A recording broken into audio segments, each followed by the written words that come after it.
안녕하십니까. 9월 8일 수요일 영국의 소리방송 빅타연입니다. 오늘 뉴스의 제목입니다.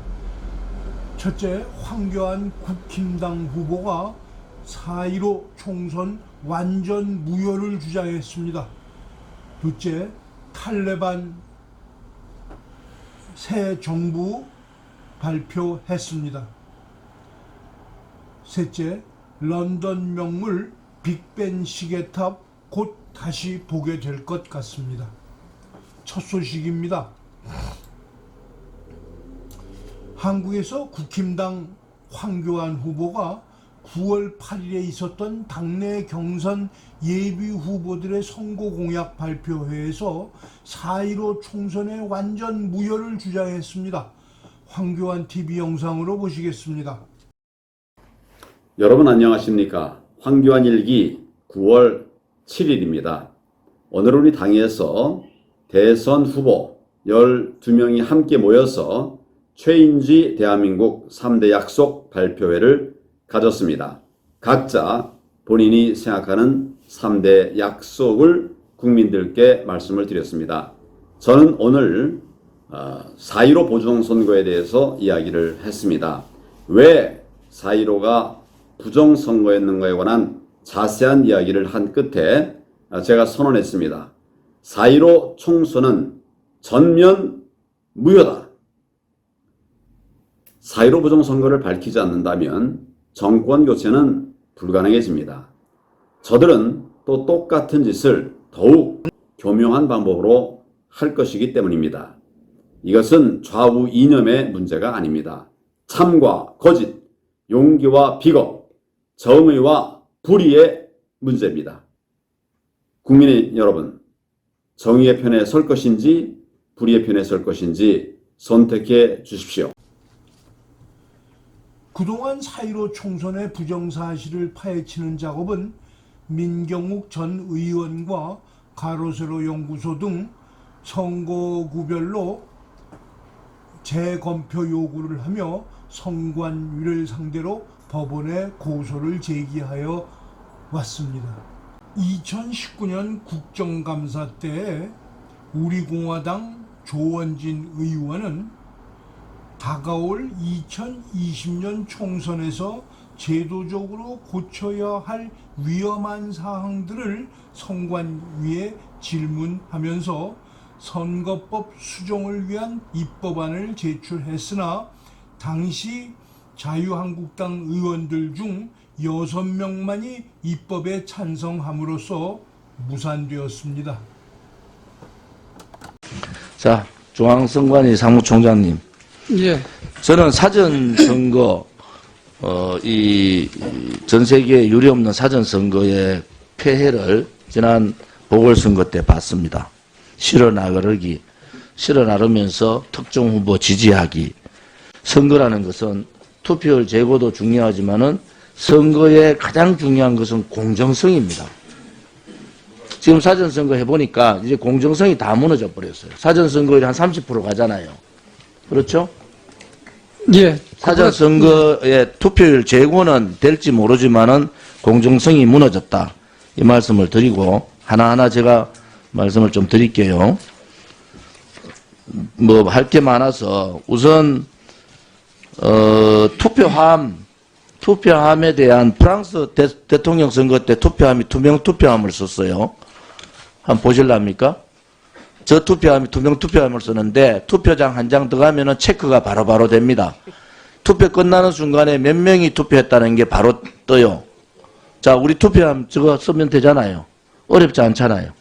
우리는 봉투에 넣어서 투표를 하지 않고 그냥 투표지를 바로 넣기 아니, 때문에. 그것도 방법이 있어요. 예, 예. 투표지를 넣어도 되는 방법이 있어요. 투명 투표함을 쓰는 게 대단히 중요하겠다. 두 번째, 개선 방안을 말씀드리는 거예요.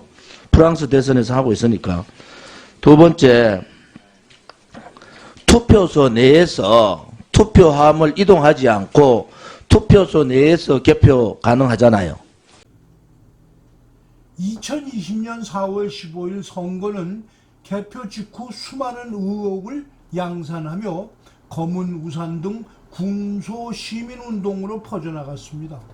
정당으로서는 우리공화당이 꾸준히 선거 부정에 대한 목소리를 내고 있고, 신생국민혁명당은 4.15 부정선거 파헤침을 투쟁 목표 중 하나로 내걸고 목소리를 내고 있습니다.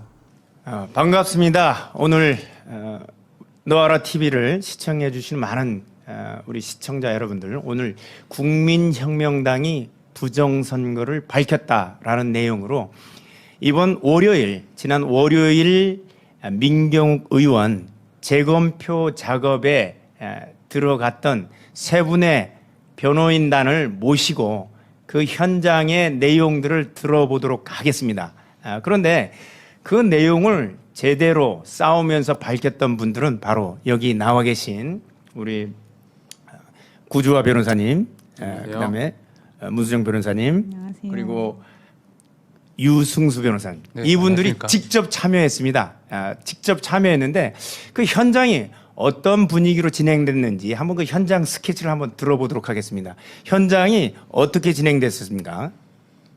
참여를 해서 정말 이상하고 이건 비정상적인 그런 투표용지들을 수백 개를 봤습니다. 우리 직접 본 것을 오늘 말씀드리러 나왔고요. 그런 이상한 투표지가 도대체 왜 거기서 나왔는지 이거를 밝히는 것이 결국 향후의 일이라고 생각을 하고 1년 2개월 만에 지금 되는 거 아닙니까? 그렇다면 표가 바뀌었을 수도 있다. 그게 저희가 굉장히 의심하는 부분이었잖아요. 그렇다면 4월 15일 기준으로 만든 투표지 스캔 파일 한 장 한 장 스캔한 것, 그것이 이미지 파일이에요. 그렇기 때문에 그 이미지 파일과 실제 표의 내용이 똑같아야지 저희가 그 결과를 인정할 수 있지 않습니까? 맞습니다. 그렇기 때문에 표를 바꿔 놓으면 실제 개표를 하면서 한 장 한 장 스캔을 떠놓은 자료와 그냥 바꿔놓은 거는 일치할 수가 없겠죠. 그럼요. 그래서 반드시 이미지 파일과 표를 검표한 그 내용하고 일치가 돼야 되는 게 네. 사실은 정확한 검증이죠. 예, 맞습니다. 그러나 제1야당인 국힘당은 대표인 이준석을 위시 컴퓨터로 관리하는 선거에 부정은 있을 수 없다는 입장을 고수하여 왔습니다. 다른 야당들도 마찬가지였습니다. 투표한 지 1년 반이 지나서야 법원이 인천 미추홀 지구를 시작으로 재검표에 들어갔습니다. 이어서 양산 을, 영등포 을 등 세 지역구가 재검표를 실시했습니다. 자신이 변호사인 황교안 후보는 세 군데 재검표 재판장을 참관한 후 내린 양심적 선언은 4.15 총선은 완전 무효다 였습니다.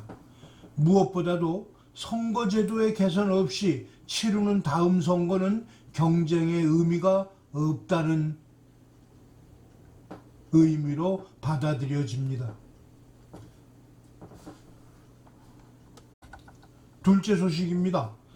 탈레반은 화요일 아프가니스탄에서 물라 하산 아쿤드를 총리로 하는 남성만으로만 이루어진 새 정부를 발표했습니다. 1990년대의 강경 통치와 미국 주도의 연합군과의 20년간의 전투에서 살아남은 낯익은 얼굴들이 등장함으로써 탈레반은 변한 것이 없다는 서방 언론들의 판단입니다.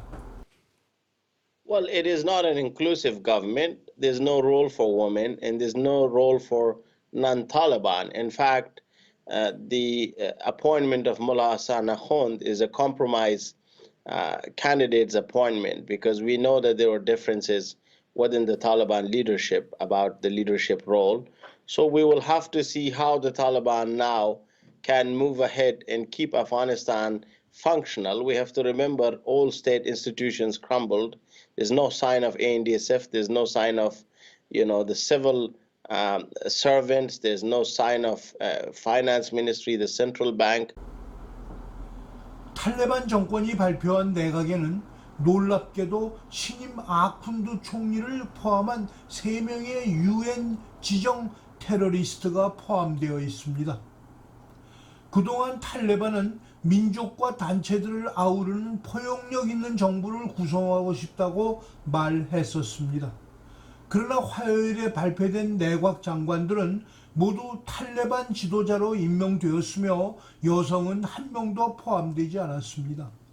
미국과의 대화를 주도하고 미국의 최종 아프가니스탄 철수를 이끌어낸 협정에 서명한 탈레반 공동 설립자 압둘 가니 바라다르와 물라 압두스 살람은 새로운 탈레반 정권에서 아쿤드 총리의 두 대리인으로 임명되었습니다.